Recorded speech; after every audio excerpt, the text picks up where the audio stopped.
Y vamos a ir al libro de Éxodo capítulo 2, Éxodo capítulo 2, versículo 1 al 10. Hemos estado en estas últimas semanas aprendiendo de la vida de Moisés y de aquel tiempo que él pasó al pie del monte Sinaí. Pero hoy vamos al inicio del libro de su historia, al relato de su nacimiento y de la mujer que Dios utilizó para abrir paso y preparar el camino para el ministerio y la vida de este gran hombre. Ciertamente no habría un gran hombre si una gran mujer no le instruía en las cosas del Señor. Y ese es el caso en la vida de Moisés. Estamos en Éxodo capítulo 2, versículo 1. Cuando tú lo tengas puedes decir amén. Amén. Y si no tienes Biblia, presta atención, escucha, síguenos en pantalla y aquí lo vamos a leer. Dice la palabra de Dios: un varón de la familia de Leví fue y tomó por mujer a una hija de Leví, la que concibió y dio a luz un hijo, y viéndole que era hermoso, le tuvo escondido 3 meses. Pero no pudiendo ocultarle más tiempo, tomó una arquilla de juncos y la calafeteó con asfalto y brea, y colocó en ella al niño, y lo puso en un carrizal a la orilla del río. Y una hermana suya se puso a lo lejos para ver lo que le acontecería. Y la hija de Faraón descendió a lavarse al río, y paseándose sus doncellas por la ribera del río, vio ella la arquilla en el carrizal, y envió una criada suya a que la tomase. Y cuando la abrió, vio al niño, y he aquí que el niño lloraba. Y teniendo compasión de él, dijo: de los niños de los hebreos es este. Entonces su hermana dijo a la hija de Faraón: iré a llamarte una nodriza de las hebreas para que te críe este niño. Y la hija de Faraón respondió: ve. Entonces fue la doncella y llamó a la madre del niño, a la cual dijo la hija de Faraón: lleva este niño y críamelo, y yo te lo pagaré. Y la mujer tomó al niño y lo crió. Y cuando el niño creció, ella lo trajo a la hija de Faraón, la cual lo prohijó y le puso por nombre Moisés, diciendo: porque de las aguas lo saqué. Nuestro tema el día de hoy es: esta obra importa. Di conmigo: esta obra importa. Inclina tu rostro conmigo y vamos a orar. Padre, te damos gracias por este día, por tu presencia y por tu palabra. Gracias nuevamente por cada madre que está aquí, cada figura maternal, cada persona, mujer que ha inspirado a otros, aquellos que quizá no tienen madre, pero alguien ha sido de bendición en sus vidas, y hoy te damos gracias también por eso. Te pedimos que nos hables de una manera personal y práctica, que ilumines nuestro entendimiento por medio del Espíritu Santo, y que nos permita, Señor, comprender que esta obra que nos has confiado importa e importa mucho. Ayúdanos a comprender nuestro llamamiento, nuestro rol, nuestro lugar, aunque sea pequeño, aunque aparentemente insignificante. Es un rol, es un papel importante en tus ojos. Y aunque no seamos reconocidos por el hombre, aunque pasemos desapercibidos por los demás, Señor, mientras tú nos veas y tú nos reconozcas y tú nos honres, eso es lo más importante. Háblanos en este día. Es en tu nombre que lo pedimos, y todos decimos amén. Pueden ocupar su lugar. Esta obra importa.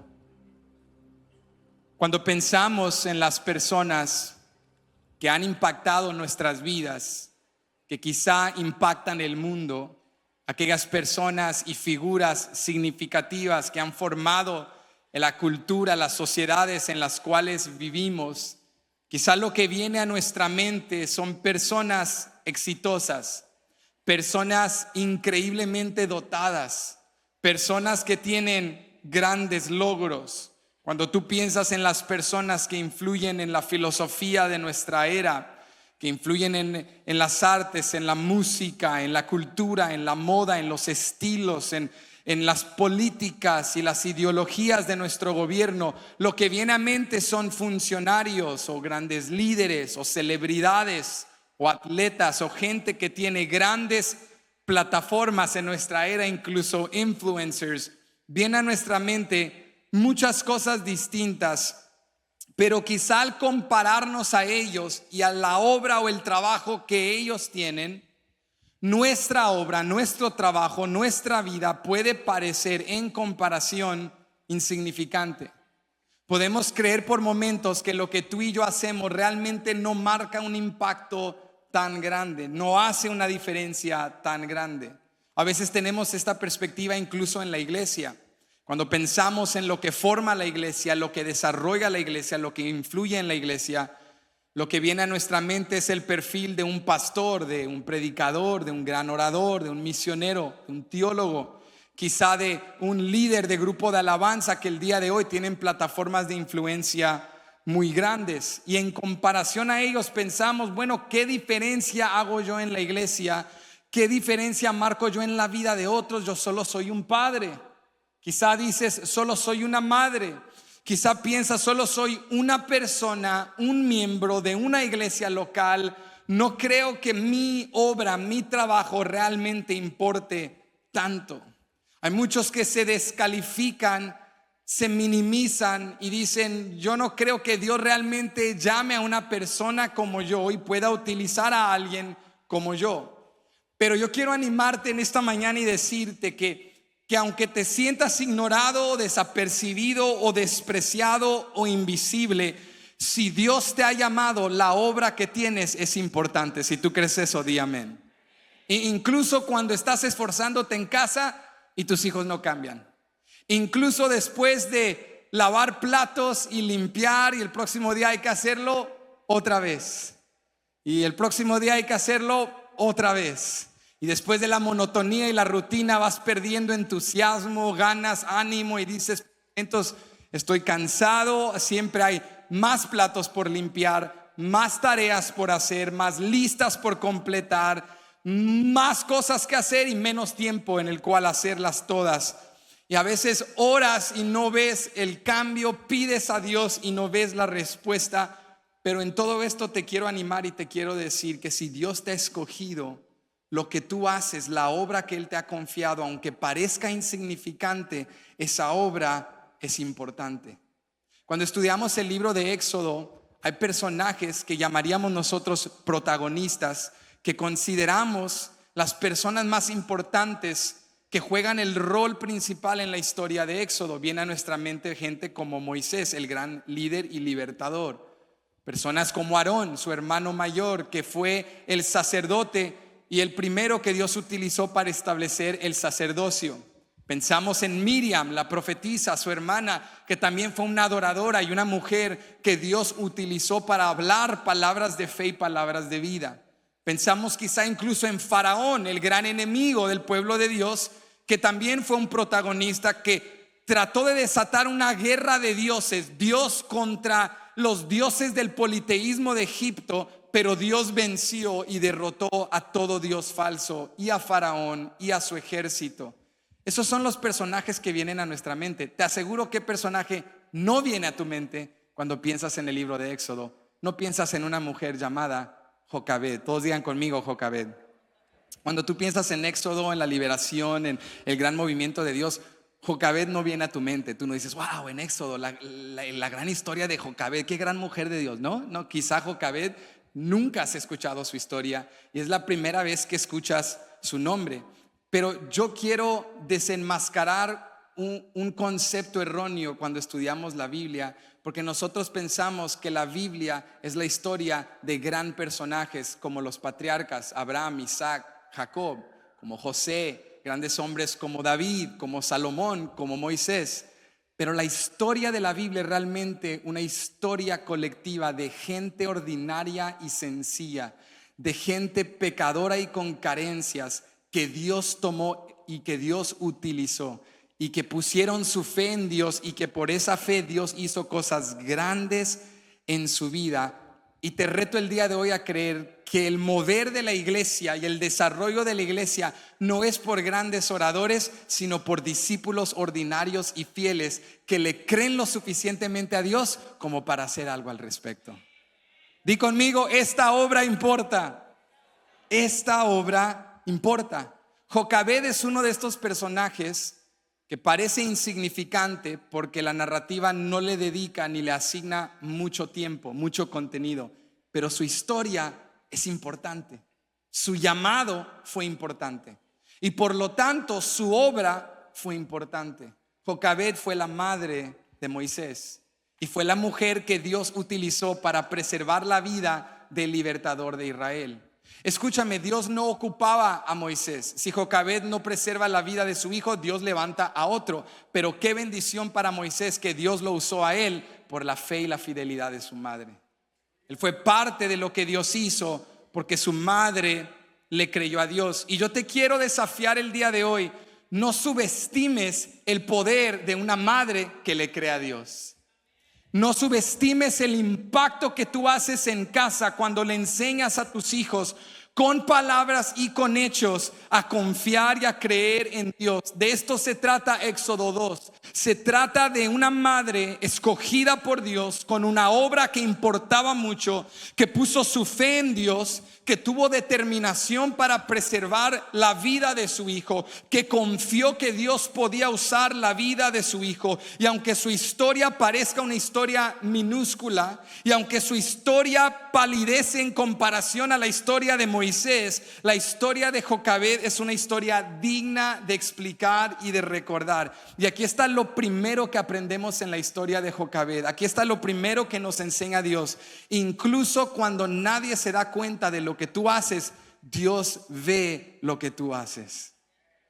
Lo primero que aprendemos en la historia de esta madre ordinaria es que incluso cuando tú pasas desapercibido por los demás, Dios ve lo que haces y a Dios le importa y Dios tiene el control. Si tú crees eso, di amén.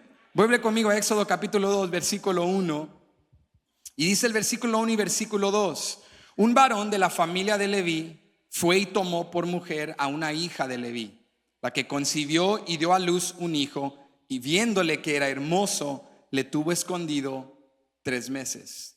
Entonces en Éxodo 2 entramos en la historia, en un momento climático, un momento importante de la narrativa de Éxodo. Entramos al relato de una familia, una historia individual, personal, de un hombre y una mujer que tuvieron un hijo y que la madre decidió preservarlo, esconderlo por 3 meses. Y tú ves este acto extraño y te preguntas por qué escondería a su hijo por 3 meses. Pero tienes que entender el contexto de Éxodo capítulo 1, porque nos dice la Biblia que el libro de Génesis termina con la generación de José, este hombre que Dios utilizó para preservar al pueblo de Israel, para que dejaran Canaán en tiempo de hambruna y escasez y llegaran a Egipto. Y por medio de José, que era el segundo en comando de todo Egipto, Dios lo utiliza para preservar a su pueblo, para continuar el pacto que había establecido con sus antepasados.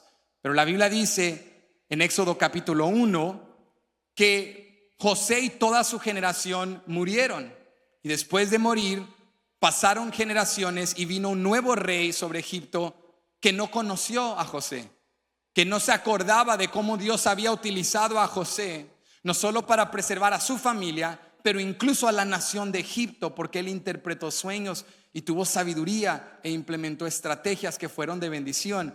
Pero pasaron generaciones y ya no conocían a José. Y el pueblo de Dios en Egipto había crecido en número. Entonces el faraón, el rey actual, mira a este pueblo numeroso y se siente intimidado por ellos. Y habla con su gente y les dice: miren, este pueblo ha crecido en número, este pueblo y grupo se ha multiplicado y pueden levantarse en nuestra contra, podemos perder su servicio. Entonces vamos a oprimirlos, vamos a esclavizarlos, vamos a ponerlos a hacer arduo trabajo. Vamos a ponerlos a trabajar el barro y el ladrillo y los campos y la servidumbre doméstica en las casas, y vamos a convertirlos en esclavos y vamos a oprimir este pueblo. Pero dice la Biblia que cuanto más Faraón oprimía al pueblo, más el pueblo se multiplicaba, más el pueblo fructificaba. Porque cuando Dios está con su pueblo, nada ni nadie los puede detener. Entonces dice la Biblia que Faraón se da cuenta de que no pueden detener a este pueblo y toma una decisión. Y es aquí donde la historia de esta familia pequeña, de un padre y una madre que tienen a otro hijo y que se convierte en este gran líder llamado Moisés, es una historia personal, pero es realmente parte de una historia más grande. En los primeros 2 capítulos de Éxodo nos damos cuenta de 2 historias. Una historia de un grupo de mujeres que Dios utilizó para preservar la vida de los niños varones de Israel. Y la segunda historia es la historia de esta madre llamada Jocabed. Y dice la Biblia que en el capítulo 1 que cuando Faraón se da cuenta que no puede detener el crecimiento de este pueblo numeroso, va con las parteras de los hebreos y las llama y les dice: vamos a hacer lo siguiente, cuando nazca un niño hebreo quiero que lo maten, pero si nace una niña hebrea, presérvenle la vida. Pero las parteras temían a Dios. Estas 2 mujeres cuyos nombres encontramos en Éxodo capítulo 1, nos dice la Biblia que no obedecieron a Faraón, preservaron la vida de estos niños, y Faraón se enfureció y las sienta y les dice otra vez: ¿por qué han hecho esto? ¿Por qué desobedecieron? Y ellas dan una excusa, dicen: es que las mujeres hebreas son robustas, no son como las egipcias, sino que antes de que llegue la partera son mujeres fuertes y ya dieron a luz. Entonces Faraón dice: bueno, está bien, vamos a hacer algo más. Entonces voy a llamar al pueblo y le voy a decir a todo el pueblo egipcio que cuando nazca un niño hebreo, varón, lo echen en el río. Pero dentro de esta historia no podemos pasar por alto la historia de las parteras de las hebreas, porque dice la Biblia que Dios vio su fidelidad y las bendijo y les dio familias prósperas, porque fueron un instrumento que Dios utilizó. Al terminar esto y al continuar el edicto de Faraón, nos vamos al capítulo 2 y dice la Biblia en el capítulo 2 que este hombre y esta mujer tienen un hijo. No sabemos su nombre en Éxodo 2, pero Éxodo 6 nos dice que el esposo se llamaba Amram y la esposa Jocabed, y tenían ya 2 hijos, una hija llamada Miriam y un hijo llamado Aarón. Pero tienen este tercer hijo, y cuando nace el niño que llegaría a ser Moisés, dice la Biblia que como la madre sabía lo que Faraón había dicho, decide esconderlo por 3 meses. Pero nota esto conmigo: decide esconderlo porque dice el versículo 2 que vio que era hermoso. ¿Que era qué? Ahora vamos a ser honestos, esto es algo totalmente subjetivo, porque toda madre cuando nace su hijo dice que es hermoso, ¿sí o no? Nace el bebé y dice: ay, es lo más bonito que he visto en todo el mundo. Y todos los demás dicen: pues ¿qué le ve? Parece una criatura rarita, la cabeza todavía está deforme. Pero es algo subjetivo, la belleza es subjetiva, ¿sí? Está en el ojo de quien lo ve. Y mamá ve al bebé y dice: es lo más bello. Entonces lo que dice Jocabed no parece nada extraordinario. Ella simplemente dice: es un bebé hermoso. Pero el contexto futuro nos dice que cuando la hija de Faraón lo encuentra, ella también al abrir la canasta dice: este bebé es. Entonces no era algo subjetivo de mamá, había algo especial en Moisés. El idioma original en hebreo con esa palabra hermoso no significa solo de buen parecer o aspecto físico, significa que había algo especial. Todos digan especial. Había algo especial en Moisés, que cuando su madre lo ve, ella sabe: este niño es diferente, hay algo diferente en este niño. Cuando la hija de Faraón lo encuentra, dice lo mismo: este niño es hermoso, vio que era hermoso y por eso decidió quedarse con él. Hay algo especial, hay algo diferente. Y no es casualidad que el libro de Éxodo comienza con protagonistas y personajes que son mujeres, que en el gran relato y en la gran historia parecen historias insignificantes, pero Dios nos está enseñando que en la vida de estas parteras hebreas, su obediencia, su fidelidad; que en la vida de Jocabed, esta madre, su obediencia y su fidelidad; que en esta hija de Faraón, que no era creyente en Dios, pero que fue instrumento que Dios utilizó. En todo esto Dios nos está diciendo: aún lo más ordinario que pasa por desapercibido en los ojos de otros, yo lo veo y yo tengo el control de todo el universo. La Biblia nos dice que el pueblo de Dios estaba gimiendo y en agonía clamaban a Dios por la servidumbre y la esclavitud en la cual vivían. pero Dios ya estaba preparando el escenario para su liberación. Porque yo quiero recordarte el día de hoy, mientras tú trabajas y tú limpias y tú sirves y tú te sales de la iglesia y haces cosas que consideras no espirituales, no tan importantes, cosas monótonas, todo lo que haces, si lo haces para el Señor, Dios lo ve y a Dios le importa y Dios te va a bendecir. La historia de Éxodo comienza con historias ordinarias, pero historias que Dios destaca en la inspiración de las Escrituras para recordarnos que el más mínimo detalle Dios lo ve. Que cuando sirves un vaso de agua en nombre de Cristo, Él te honrará. Que cuando haces lo que haces como para el Señor y lo haces con excelencia, Dios te ve. Quiero recordarte el día de hoy que quizá no vivimos en una esclavitud literal como aquella en la cual vivía la nación de Israel en Egipto, pero sí vivimos en un mundo oscuro como lo era el mundo de Egipto. Vivimos en un mundo en el cual hay tanto pecado y tantos retos, particularmente para esta nueva generación, tantos desafíos en esta era posmoderna, donde se ha redefinido la identidad del hombre, la naturaleza del hombre, el género del hombre, el sexo del hombre, la definición de la familia, el propósito de la moralidad. Se han redefinido todas las cosas y todo es relativo a algo. Vivimos en un mundo que nos dice: no, la moral es relativa solo a tu cultura, de dónde vienes, dónde existes. No hay una moral objetiva, no hay un bien objetivo, no hay una moral importante. Tú puedes ser lo que tú quieres, tú puedes convertirte en lo que tú quieres, tú puedes reinventarte en lo que tú quieres. Y si encendemos las noticias y vemos la corriente del mundo, parece que estamos en un Egipto y que estamos perdiendo la batalla. Pero yo quiero decirte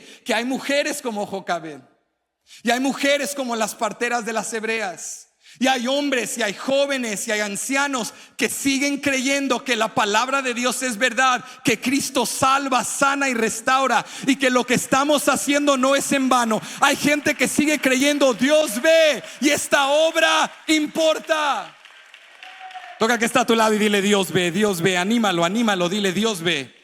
Dios ve. Yo sé que si vamos a las universidades públicas, estatales, privadas, seculares, vemos un liberalismo, vemos un mensaje, vemos en la cultura algo que nos roba la esperanza. Sé que si encendemos la televisión vemos cosas que nos opacan la esperanza, pero tenemos que recordar que incluso en Egipto Dios miraba a Israel, Dios miraba el sufrimiento, Dios estaba en control. Dios sigue siendo soberano sobre imperios y reinos y potestades. Dios tiene todo el control. Dios ve. Pero en segundo lugar, Dios llama también y escoge a Jocabed. Y escúchame, la escogió ¿para qué? Dios la escogió para preservar la vida de su hijo. Lo primero que nos enseña Jocabed con su ejemplo es hacer el bien porque Dios ve, aunque otros te tomen o te pasen por desapercibido. Pero lo segundo es que Jocabed creía que Dios la había escogido. ¿Alguien aquí cree que Dios lo ha escogido? ¿Crees que Dios te ha llamado? Escúchame, esta mujer había sido escogida por Dios para hacer que, ve conmigo al versículo 2 hasta el verso 4 y mira el ministerio de Jocabed. Dice: la que concibió y dio a luz un hijo, y viéndole que era hermoso, le tuvo escondido 3 meses. Pero no pudiendo ocultarle más tiempo, tomó una arquilla de juncos y la calafateó con asfalto y brea, y colocó en ella al niño y lo puso en un carrizal a la orilla del río. Y una hermana suya se puso a lo lejos para ver lo que le acontecería. ¿Cuál es la labor para la cual Dios llamó a Jocabed y para qué la escogió? ¿Sabes para qué la escogió? Para hacer una canasta. Ahora tú escuchas esto y tú dices: pero eso no es un llamado. Eso no es algo tan importante. No, Dios escoge a gente a hacer cosas grandes. Dios escoge a gente para traer avivamientos y para ser líderes y para ser grandes libertadores. Pero escúchame, Dios la escogió para hacer una canasta. ¿Para hacer qué? Ahora tú escuchas esto y piensas: no, pero espérate, Benji, Dios escoge a gente especial para hacer cosas especiales, ¿no? Dios escoge a gente especial para hacer cosas especiales. No, amigo, la Biblia nos enseña que Dios escoge a gente ordinaria para hacer cosas ordinarias, pero Él las convierte en cosas sobrenaturales para que Él reciba toda la gloria. Dios no escoge a gente especial para hacer cosas especiales. Dios escoge a gente ordinaria para hacer cosas ordinarias y Él las convierte en cosas extraordinarias. Dios eligió una madre ordinaria llamada Jocabed para hacer algo ordinario. No hizo nada sobrenatural, no hizo nada entre comillas espiritual. Tomó e hizo una canasta. Y dice la Biblia que la calafateó con asfalto y brea para que no se hundiera con el peso del bebé y pudiese flotar. La mamá hizo una labor ordinaria, digamos una manualidad. Dijo: voy a sacar mi cajita de manualidades, mis tijeritas, mis navajitas, mis colores, y le voy a poner acá y voy a hacer algo ordinario, que nosotros diríamos hacer una canasta no es nada especial, no es nada importante, es una pérdida de tiempo. Pero yo quiero decirte hoy, no minimices el trabajo que Dios te ha confiado. No minimices el impacto de hacer una canasta. Una canasta no es insignificante. Hacer una canasta no es algo no importante. La obra de crear una canasta no es trivial. Una canasta no es pérdida de tiempo. Vamos a reemplazarlo. Cuidar a tus hijos no es trivial. Hacer comida no es pérdida de tiempo. Irte al trabajo no es perder tu tiempo. Testificar en tu escuela no es perder tu tiempo. Leer la Biblia no es pérdida de tiempo. Limpiar tu casa no es pérdida de tiempo. Aun si haces una canasta, pero lo haces con fe para la gloria de Dios, Dios toma las cosas ordinarias que tú y yo hacemos como gente ordinaria y Él las utiliza para hacer cosas grandes. Escúchame, yo sé que quisieras que Dios te escogiera a ti y Dios me escogiera a mí para hacer cosas extraordinarias que traen mucho reconocimiento, pero Dios nos llama a ser como Jocabed y a entender: Dios me ha escogido para hacer lo ordinario, pero Él lo va a convertir en algo extraordinario para su gloria. Ahora, aquí viene un reto para nosotros los cristianos, porque la realidad es que vemos la vida en dos categorías extremas: lo espiritual y lo terrenal. Y en un sentido bíblico hay cierta verdad en eso. Hay cosas, hábitos, prácticas que son espirituales y que suman a la disciplina y al crecimiento espiritual. Y hay cosas que son meramente terrenales, es decir, humanas, temporales, no eternas, como lo espiritual. Pero esa es una clasificación de hábitos, de prioridades, pero no es una clasificación de todas las cosas de la tierra. Me explico. Nosotros pensamos en estas categorías: trabajar, comer, cuidar a mis hijos, tiempo en familia, hábitos, salud. Eso es terrenal. Pero orar, ayunar, leer la Biblia, ir a la iglesia, eso es espiritual. Muchos pensamos en esas categorías, pero yo quiero decirte que esas categorías son más creadas por la religión y no son bíblicas, porque la Biblia nos dice que para Dios todo es espiritual. Para Dios todo importa. Para Dios limpiar mi casa es tan espiritual como orar. Sabía que no iba a recibir amenes, pero procedo. Para Dios leer la Biblia es espiritual. Comer saludable también es espiritual. Sabía que no iba a haber amenes, pero yo procedo hacia adelante. Trabajar y trabajar con excelencia y no con crítica o murmuración o queja es tan espiritual como venir a la iglesia. Recibir es tan espiritual como también dar y contribuir. Descansar es tan espiritual como también trabajar para Dios. O sea, la Biblia nos enseña que para Dios todo importa. Para Dios todo es importante. ¿Por qué? Porque cuando yo vengo al conocimiento de Cristo Jesús, la totalidad de mi vida es consagrada a Él. No solo le pertenece a Dios mi componente espiritual, también mi cuerpo, mi dinero, mi tiempo, mis relaciones, mis hábitos, mis esfuerzos, mis anhelos, mis deseos, mis sueños. Todo lo que soy le pertenece a Cristo.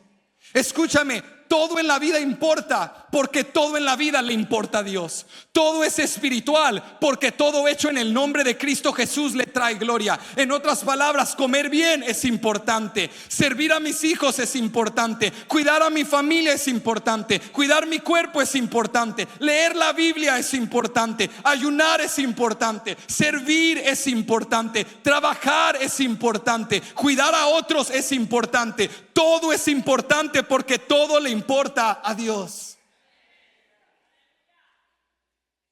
Desde un lente bíblico y desde esta perspectiva, Jocabed no había sido escogida para hacer algo insignificante. Jocabed estaba haciendo algo que le importaba mucho a Dios.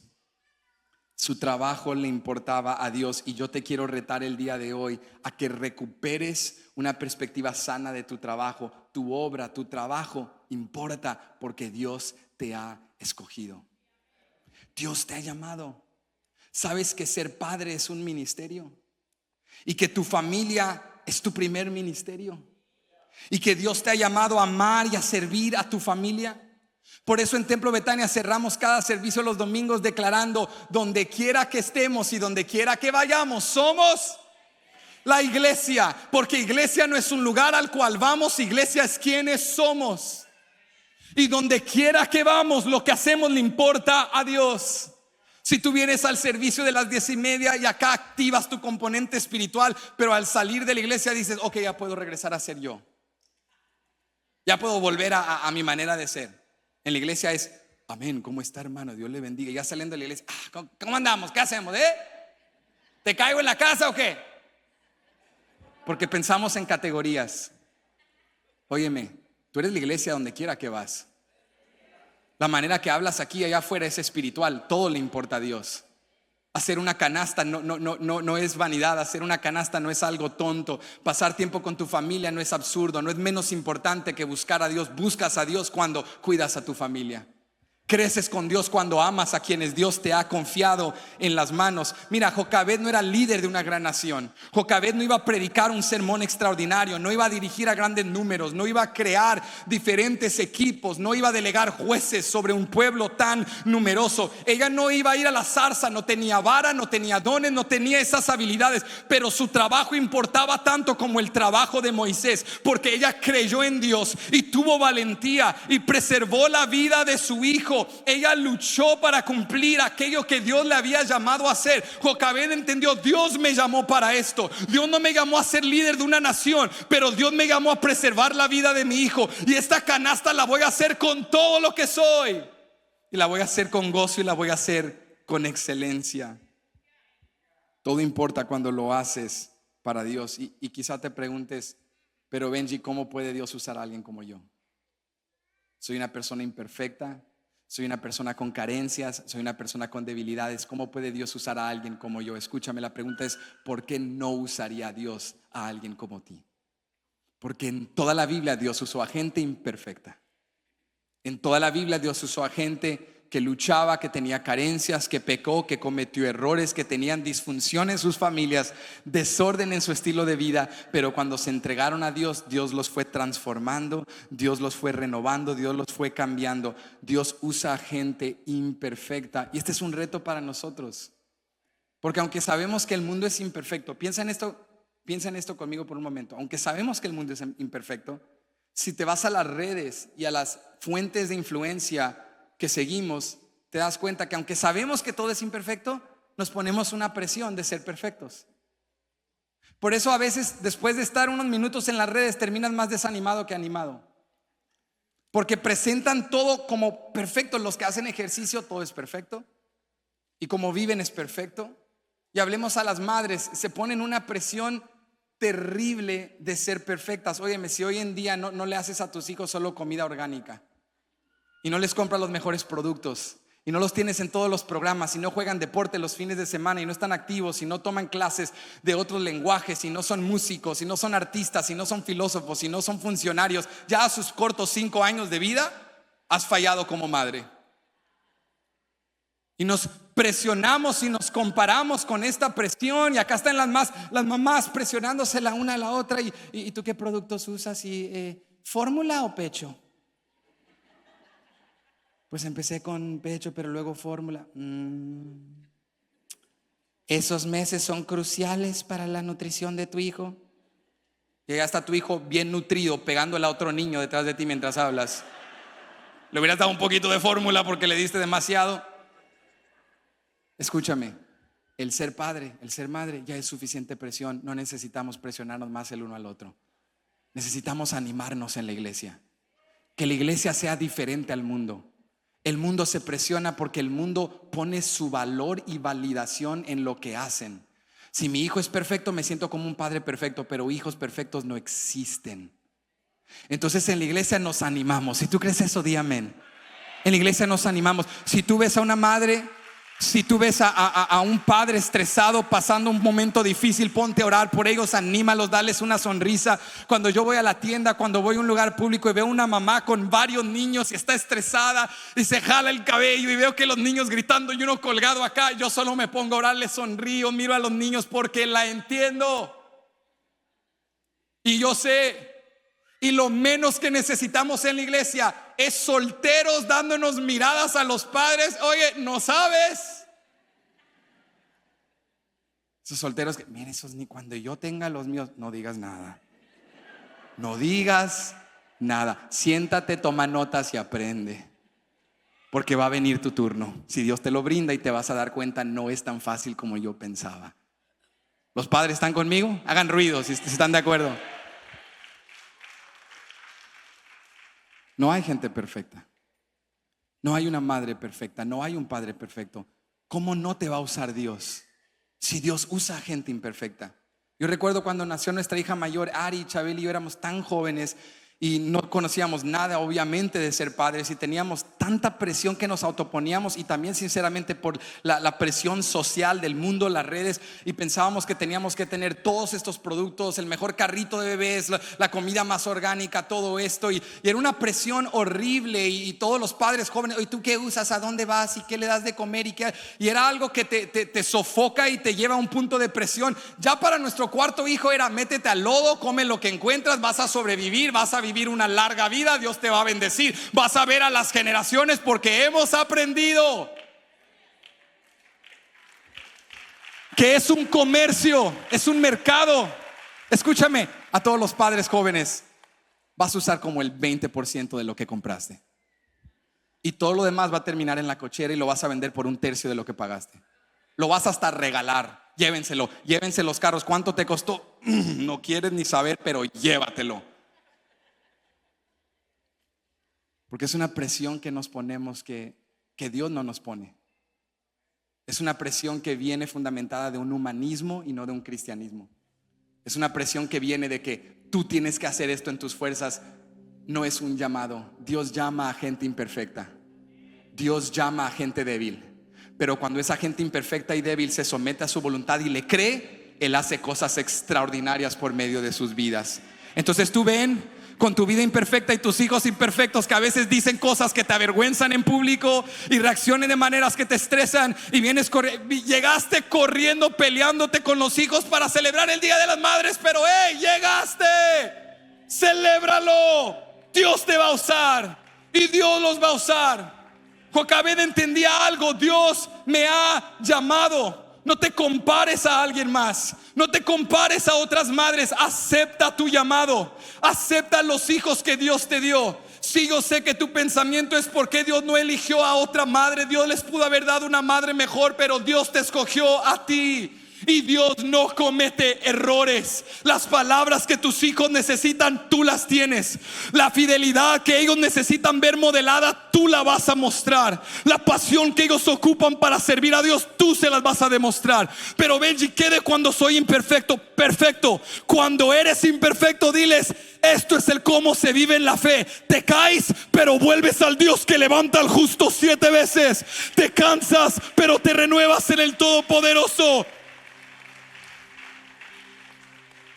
No vamos a dejar que la presión de redes sociales y un mundo de perfección nos rete a construir, a edificar hijos perfectos en un mundo imperfecto. Hermano, es una inconsistencia, es una contradicción, es una hipocresía. Vamos a hacer una iglesia real. donde cuando en pleno sermón un niño comienza a gritar, todos nos le hacemos, ¡qué irreverencia! Es que cuando tú tenías 2 años te detenías y decías, discúlpenme, el sermón está en juego.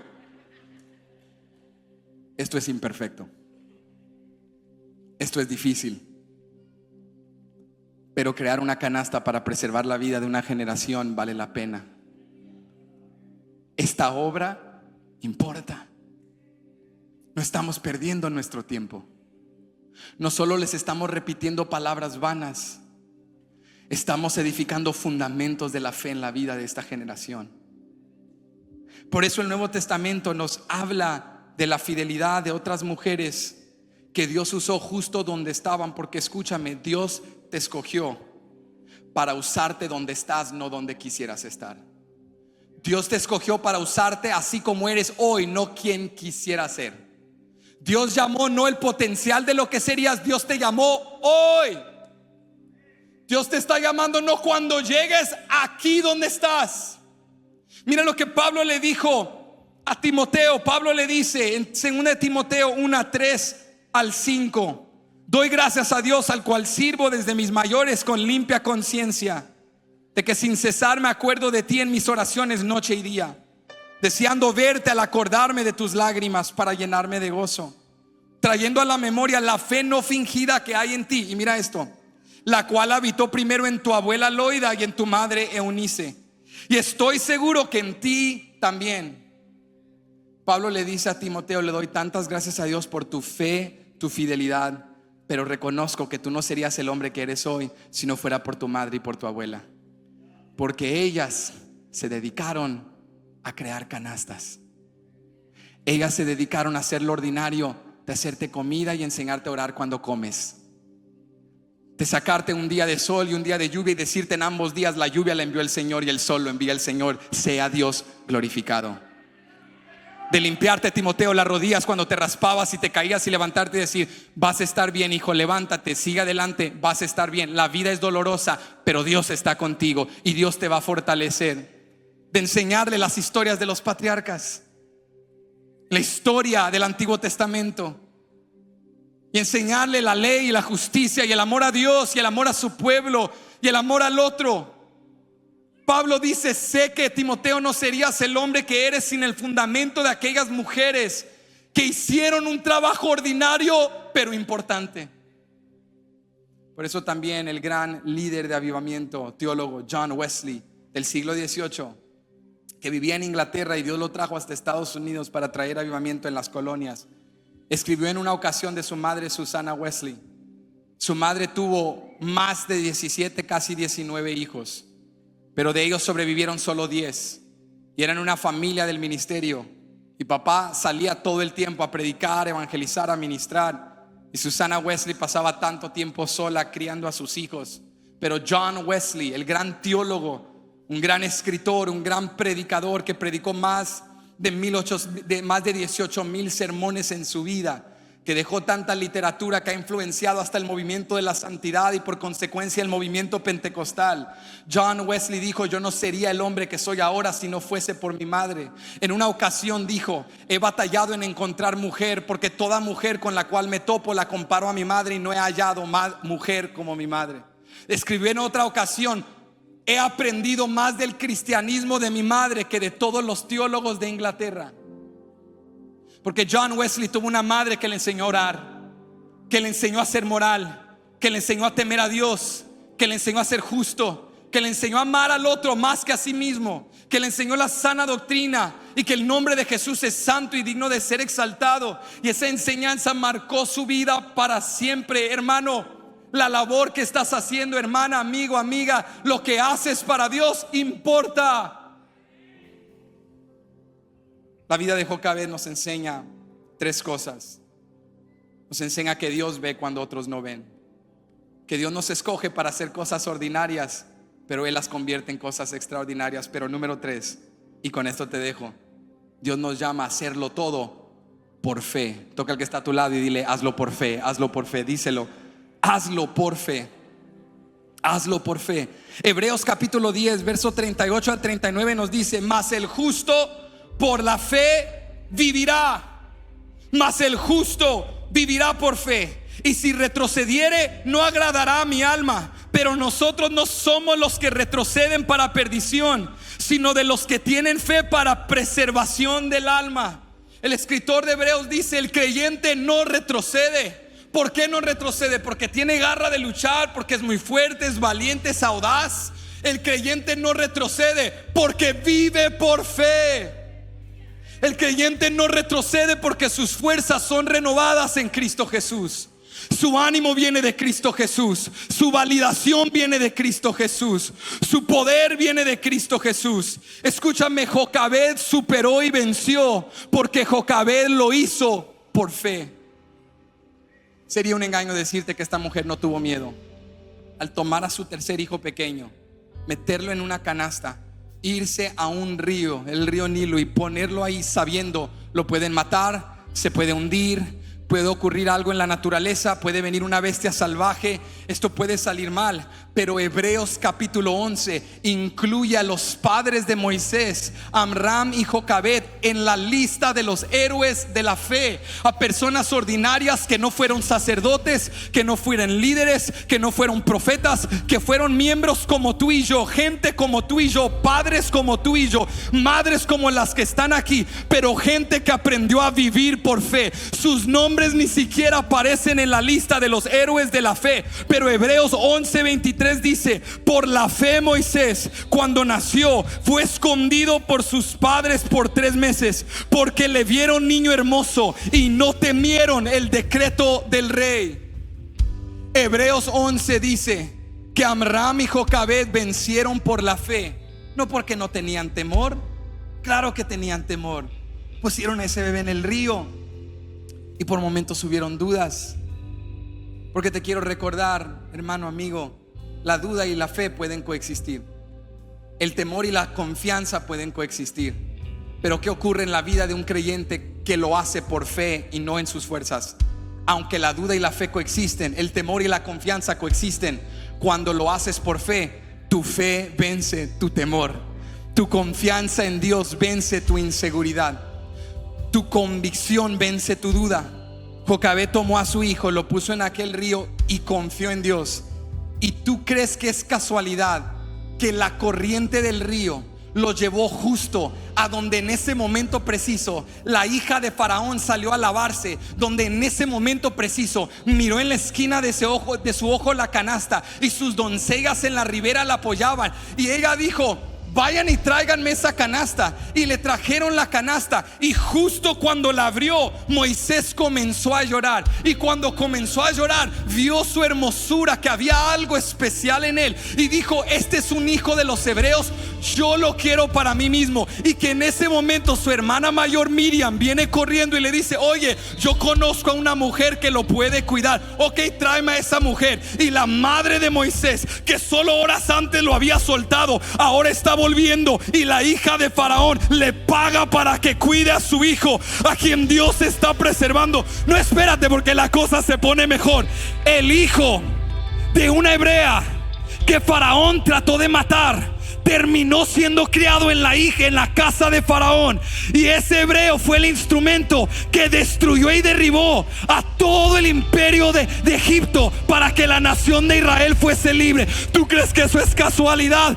Vive por fe, porque al que sirves es fiel y verdadero.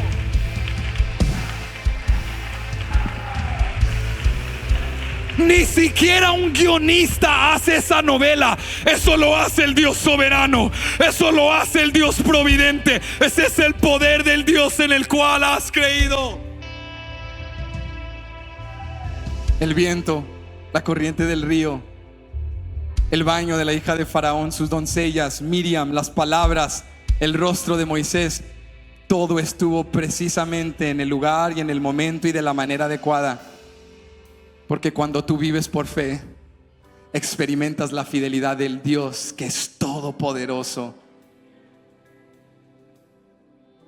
No trates de hacer esto en tus fuerzas. Una madre tratando de luchar en sus fuerzas se llena de dolor, cansancio, frustración, rencor.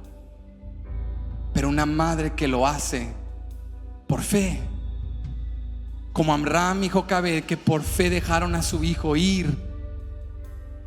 Una madre que lo hace por fe ve la gloria de Dios.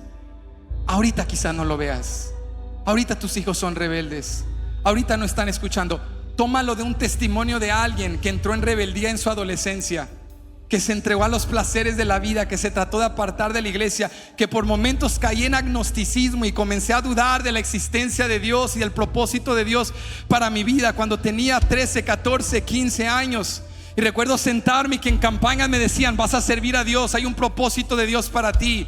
Que mis padres oraban por mí y la rebeldía empezó a entrar a mi corazón, una enemistad contra la iglesia y el cristianismo y el mover de Dios. Y le dije en una ocasión a mi papá: voy a hacer lo que quieras en la vida, pero lo último que voy a hacer es pastor.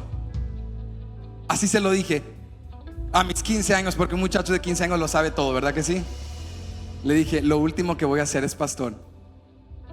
Pero cuando hay padres que hacen cosas ordinarias y le creen a Dios y siguen orando y siguen sembrando y siguen creyendo y siguen dando y siguen viniendo y siguen sirviendo, Dios te honra y Dios cumple su propósito. Te quiero dejar con esto: la historia de Jocabed y su fe no concluye con ella. Su fe tuvo un impacto generacional. Su obra importante marcó la vida de su hijo, porque en aquel capítulo de los héroes de la fe, justo después de reconocer a los padres de Moisés, dice el verso próximo, el verso 24: por la fe Moisés, hecho ya grande, rehusó llamarse hijo de la hija de Faraón, escogiendo antes ser maltratado con el pueblo de Dios que gozar de los deleites temporales del pecado, teniendo por mayores riquezas el vituperio de Cristo que los tesoros de los egipcios, porque tenía puesta la mirada en el galardón. Por la fe dejó Egipto, no temiendo la ira del rey, porque se sostuvo como viendo al invisible. La pregunta es: ¿de dónde aprendió Moisés ese tipo de fe? ¿De dónde aprendió Moisés a no temer a Egipto, pero a confiar en Dios? ¿De dónde aprendió Moisés a despojarse de lo que Dios le había dado y ponerlo en las manos de Dios? De su madre. La fe de su madre tuvo un impacto generacional. Cuando Jocabed lo tuvo esos años criándolo y se lo tuvo que devolver a la hija de Faraón, ¿qué crees que hizo Jocabed en esos años? Que eruditos creen que pudo haber sido entre 3 a 5 a 7 años máximo, y ya de como niño pequeño se lo regresó. ¿Qué crees que hizo esos años? Cosas ordinarias que tuvieron un impacto extraordinario. Le cantó los cantos de Israel, le contó las historias de Abraham, Isaac y Jacob. Cada vez que le daba comida le decía: le daremos gracias a Jehová, Dios de Israel. Le hablaba de la fe, le dio el fundamento. Y cuando Moisés volvió a Egipto, yo estoy seguro que volvió a la casa de Faraón, yo estoy seguro que Jocabed por momentos pensó: volverá, se acordará, honrará el fundamento, lo que sembré en él, para lo que el Señor lo llamó. Pero esa semilla que fue plantada no volvió vacía. ¿Cuántos lo creen?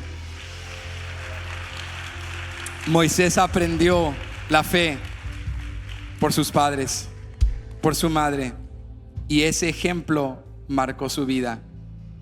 Hermana, no minimices, no subestimes el impacto que haces. Tu obra importa.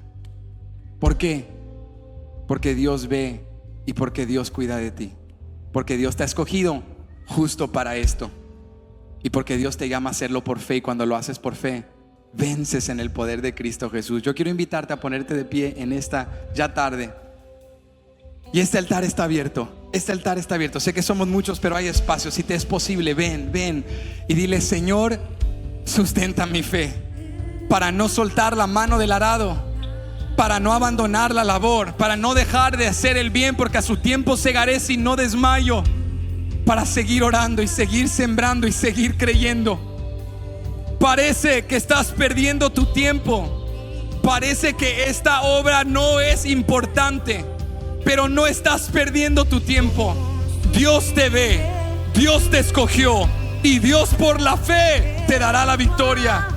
Dile: Dios, susténtame el día de hoy. Susténtame el día de hoy. No ha sido en vano.